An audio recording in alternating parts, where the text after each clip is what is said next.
মাননীয় স্পিকার, আমাদের election commission, আমাদের হচ্ছে পিএসসি, আমাদের হচ্ছে দুর্নীতি দমন কমিশন, যদিও এটা কাজের কেতাবে গোয়াল মানে কেতাবে আছে, গোয়ালে নাই, কিন্তু এটা কিন্তু একাডেমিক ভাবে এটাকে ইভেন ইন্টারন্যাশনালিও এই জিনিসটা কিন্তু অটোনমাস হওয়ার কথা।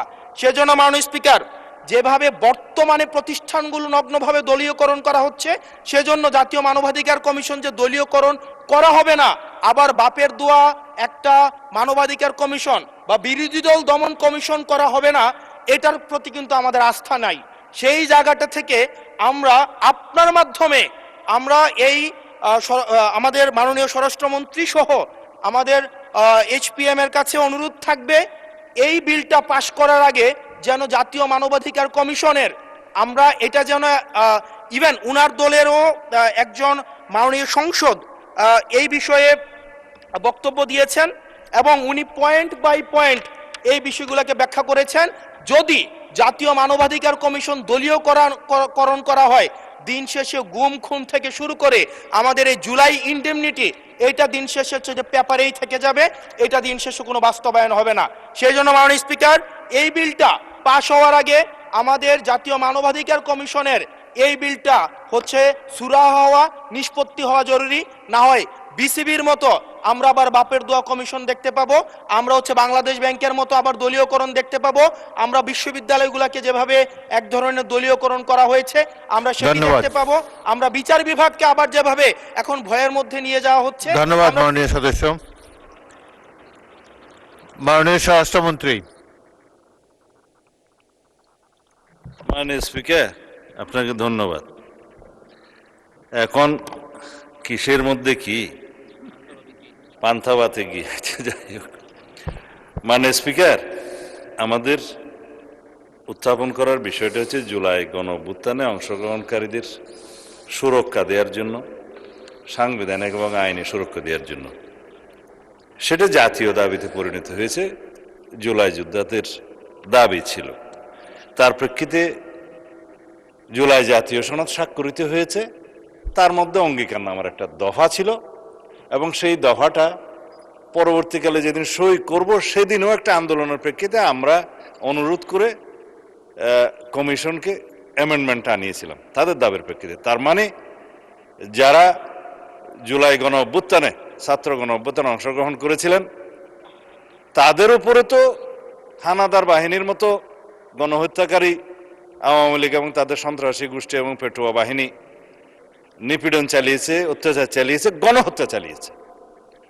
জনতার প্রতিরোধের মুখে তাদের মধ্যেও কেউ কেউ প্রাণ হারিয়েছে, এটা যুদ্ধের ময়দানে ফয়সালা হয়ে গেছে, আমরা বলেছি। সুতরাং তাদেরকে সাংবিধানিক এবং আইনি সুরক্ষা দেয়া দরকার। সেই প্রেক্ষিতে এই আইনটা, অধ্যাদেশটা ইন্টারিম গভর্নমেন্ট প্রণয়ন করে সবার মতামতের প্রেক্ষিতে। হ্যাঁ, এখানে যদি আপনি সংশোধন আনয়ন করতে চান, মাননীয় সদস্যের উদ্দেশ্যে বলছি, সেটা সেকেন্ড রিডিং মধ্যে আপনি সংশোধনে আনতে পারতেন, আগে নোটিশ দিতে পারতেন, সেই সংশোধনীগুলো নিয়ে আমরা আলাপ করতে পারতাম। সেটা একটা স্টেজ। এখন বিল উত্থাপনের পরে বা উত্থাপনের অনুমতি চাওয়ার পরে আপনি পারেন বিধি মোতাবেক ৭৪, ৭৫, ৭৬ বিধিতে পারেন, কিন্তু এর প্রেক্ষিতে আমার যে জবাবগুলো আজকে দিতে হবে ফর রেকর্ড, সেই জবাবগুলো আমার বলা উচিত, জবাব দেওয়া উচিত। এখানে ক্রিকেট কন্ট্রোল বোর্ড কিভাবে আসলো মাননীয় স্পিকার? বাংলাদেশ ক্রিকেট কন্ট্রোল বোর্ডের ইন্টারিম গভর্নমেন্টের সময় তৎকালীন ক্রীড়া উপদেষ্টা ক্ষমতার প্রয়োগ করে সারা বাংলাদেশের জেলা কমিটিগুলোকে প্রভাবিত করে সেভাবে নিয়ে আসে। বাংলাদেশে যেগুলো রেজিস্টার্ড ক্লাব ছিল তাদের কাউন্সিলরদেরকে, হ্যাঁ, তাদেরকে প্রভাবিত করে সরকারি ক্ষমতা প্রয়োগ করে এবং হাইকোর্টে যে রিটটা দাখিল করা হয়েছিল সেটা হার্ড না করে পেন্ডিং রেখে, এখনো still it is pending with the chamber court I think, করে সর্বোচ্চ ক্ষমতা প্রয়োগ করে একতরফাভাবে ক্রিকেট বোর্ডের একটা বোর্ডিং করা। তার প্রেক্ষিতে বর্তমান গণতান্ত্রিক সরকার মাননীয় ক্রীড়ামন্ত্রীর নেতৃত্বে তিনি একটা ইনকোয়ারি বোর্ড করে দিলেন কি কি অনিয়ম হয়েছে না হয়েছে ফাইন্ড আউট করার জন্য। সেই তদন্ত কমিটি রিপোর্ট প্রদান করার পরে তারা ডিক্লেয়ার করলো এখানে যথেষ্ট অনিয়ম হয়েছে, আরো অনেক কথা আমি বলতে পারতাম, বলছি না। তারপরে সেটা ডিজলভ হয়েছে, ডিজলভ হওয়ার পরে একটা ক্রিকেট কন্ট্রোল বোর্ড হয়েছে, আহ্বায়ক কমিটি হয়েছে, অ্যাডক কমিটি। কাকে দিয়ে হয়েছে? এই দেশের কৃতি ক্রিকেটার, বাংলাদেশে সবচেয়ে পরিচিত, সারা বিশ্বে পরিচিত মাননীয় তামিম ইকবালকে দিয়ে। মাননীয় স্পিকার, আমি জানি আপনার সময় নষ্ট করছি, কিন্তু ফর রেকর্ড আপনি জুলাই অভ্যুত্থান সুরক্ষা এটার উপর বলেন। ক্রিকেট কন্ট্রোল বোর্ডের অ্যাডক কমিটিটা করা হয়েছে। আমরা এখানে কোনো বাপের দোয়া মায়ের দোয়া করি না। এখন এতদিন পর্যন্ত শুনতাম মায়ের দোয়া পরিবহন আছে, আজকে মাননীয় সদস্যের কল্যাণে দেখলাম বাপের দোয়া কমিটিও আছে। যাই হোক, মানবাধিকার কমিশন নিয়ে উনি কথা বলেছেন, এটা বলতে হয়, জাতির কাছে কিন্তু ভুল রিপোর্ট যাচ্ছে মাননীয় স্পিকার। হ্যাঁ, 3 মাসের ভিতরে ক্রিকেট কন্ট্রোল বোর্ড ইলেকশন দেবে তারা বিধি মোতাবেক। মানবাধিকার কমিশন, মাননীয় স্পিকার, গুম কমিশন এবং আইসিটি অ্যাক্ট, 3টার মধ্যে ওভারল্যাপিং আছে। আইনমন্ত্রী পরিষ্কার করে কয়েকদিন আগে বলেছে, আমরা একটা স্বাধীন মানবাধিকার কমিশন করতে চাই যার সাথে মিল থাকবে গুম আইনের, যার সাথে মিল থাকবে আইসিটি আইনের। কারণ গুমের কারণে যে বিচারটা আইসিটি কোর্টে এখন করা হচ্ছে, আইনটা পরিবর্তন করে, যার সাজা যাবজ্জীবন এবং মৃত্যুদণ্ডও আছে খুব সম্ভবত। ইনভেস্টিগেটিং এজেন্সি তাদের আছে, প্রসিকিউশন টিম আছে, তদন্ত টিম আছে। তারা প্রসিকিউশন যখন একটা চার্জশিট দাখিল করে, ওরা বলা হয় ফ্রেমিং অফ দি চার্জের আগে ফর্মাল চার্জ দাখিল করে। এই ফর্মাল চার্জ দাখিল করার পরে ইভেন সেই ইলেকশন করার জন্য আর উপযুক্ত থাকে না।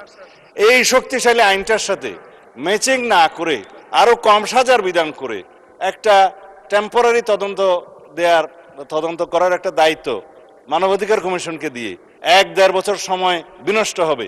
তার চাইতে যিনি ভিকটিম, গুমের ভিকটিম, সরাসরি যদি আইসিটি অ্যাক্টে মামলা দায়ের করতে পারে, সেখানে তদন্ত হবে, তদন্তের জন্য আলাদা অর্গান আছে, প্রসিকিউশন টিম আছে, সেইটা ম্যাচিং না করে একটা গত ইন্টারিম গভর্নমেন্ট একটা, আমি বলবো বালখিল্যপনা একটা আইন করে দিয়েছে, এবং সেটার সাথে মানবাধিকার কমিশনের একটা সিমিলারিটিস থাকবে।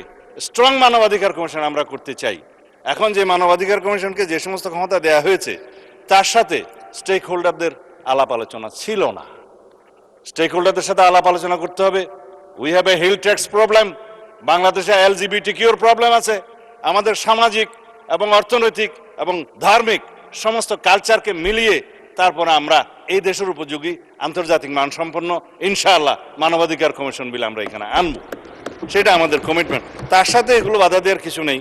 বিশ্ববিদ্যালয় এবং বাংলাদেশ ব্যাংক দখল কারা করেছিল মাননীয় স্পিকার ইন্টারিম গভর্নমেন্টের সময়, সেটা এই দেশের মানুষ জানে। বাংলাদেশ ব্যাংক কাদের নেতৃত্বে কিভাবে বাংলাদেশের অর্থনৈতিক নৈরাজ্য সৃষ্টি করেছে। আমরা মনে করেছিলাম বাংলাদেশের অর্থনীতিটা পুনরুদ্ধার করার জন্য তারা কাজ করবে, বিপরীত করেছে। আমরা এখন সাফার করছি। আর বিশ্ববিদ্যালয়, সমস্ত বিশ্ববিদ্যালয়ের ভাইস চ্যান্সেলর সহ অন্যান্যদেরকে কারা নিয়ন্ত্রণে নিয়েছিল মানুষ, এগুলো আমরা বলতে চাই না। এই ফ্যাসাদে আমরা যেতে চাই না। যাই হোক মাননীয় স্পিকার, আমি বিল উত্থাপন করতেছি যদি আপনি অনুমতি দেন। ধন্যবাদ মাননীয় স্পিকার।